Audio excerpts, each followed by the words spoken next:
So, ఎప్పుడైతే దెబ్బ తగులుతదో either road traffic యాక్సిడెంట్స్‌లో అవ్వచ్చు, లేదంటే బాక్సర్స్ కానీ, రెజ్లింగ్ చేసే వాళ్ళలో గానీ, ఇట్లా ఇంజ్యూరీస్ అయినప్పుడు ఈ కార్టిలేజ్‌కి, దాని కవరింగ్‌కి మధ్యలో ఈ బ్లడ్ అనేది అక్యుములేట్ అయిపోతదనమాట. ఎప్పుడైతే బ్లడ్ అక్యుములేట్ అయిపోతదో దాన్ని మనం హెమటోమా అంటాం.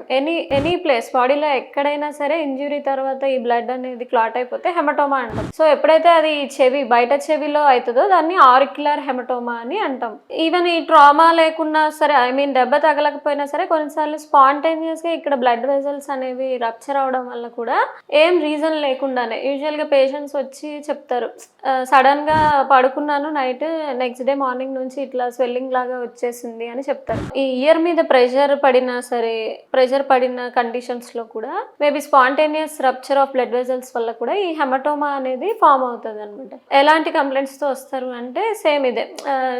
చెవి మీద ఇక్కడ వాపు వచ్చిందని, చెవి పై భాగంలో వాపుతోని పేషెంట్స్ మన దగ్గరికి కంప్లైంట్ తోని వస్తారనమాట. అండ్ మనం ఎగ్జామిన్ చేసినట్టయితే యూజువల్లీ ఇట్ ఈస్ పెయిన్లెస్.